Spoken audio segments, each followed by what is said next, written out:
Welcome to My Heart is Not Blind, Narrative Histories about Blindness and Perception, a traveling exhibition and book published by Trinity University Press, supported by Kronkowski Charitable Foundation, edited and hosted by Michael Nye.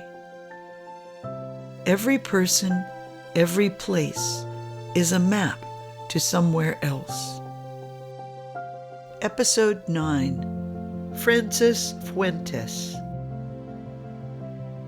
My name is Francis Fuentes, and I work at San Antonio Lighthouse for the Blind, and I'm very happy there, and I always try to do my best. I've been working there 7 years. I'm a sewing machine operator. I sew elastics for the Marine chin straps and also for the Army. When I was in my very early 20s, I became pregnant and I had my baby, a boy, and I was not married at the time. I didn't have such good luck with men. I struggled. He was taking too much advantage of me. So I had to learn how to survive with my child, how to do for him and do for myself. Well, it was just a night. I was reading the newspaper and then I started seeing the letters like kind of green or like if they were moving. So from there, I started getting like real sharp pains in my eyeballs. And that made me even worse, to be worried about. So I just started going blind minute by minute, second by second. And they said that it was rare and they didn't know the cause or the cure.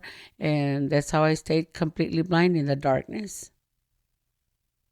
When I first became blind, I couldn't take it. I couldn't believe I was not able to see. My child was 11 months old.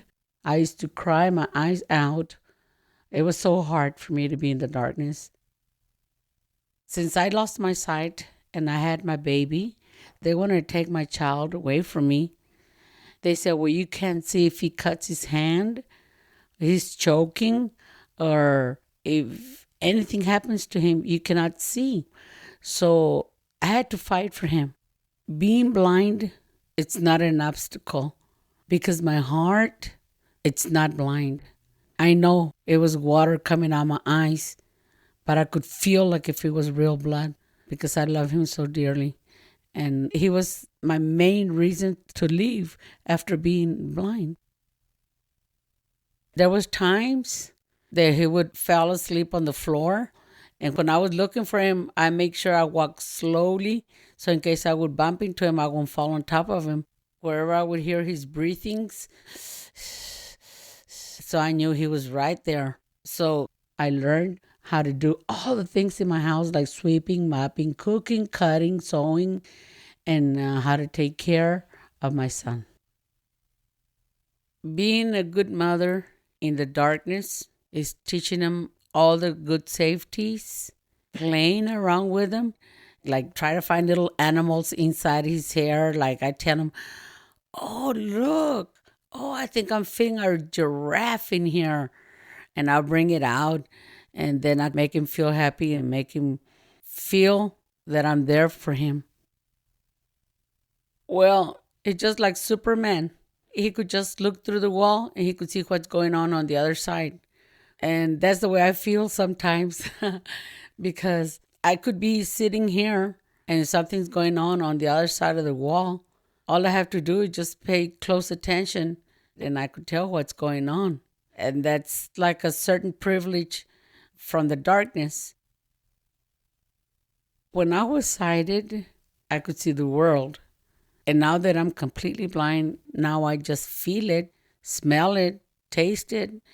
And it's just like stepping from one dimension to another. It's just like me being bilingual. I could either speak to someone Spanish and speak to someone in English. Blindness is just like a different language. I know both sides, dark and light. This little baby, as soon as he started walking, he knew I was blind. because when he would see me trying to find my way, he'll go, right here, mommy, right here. He'll bang on the chair like wherever he saw me I was aiming to. Right here, mommy, right here. And he wouldn't stop until he'll see me right there. So anytime he had any fear since he was a baby, he always come to me and he knew I was like the Incredible Hulk. I told my son that I was his superhero and that I was going to defend him from anything.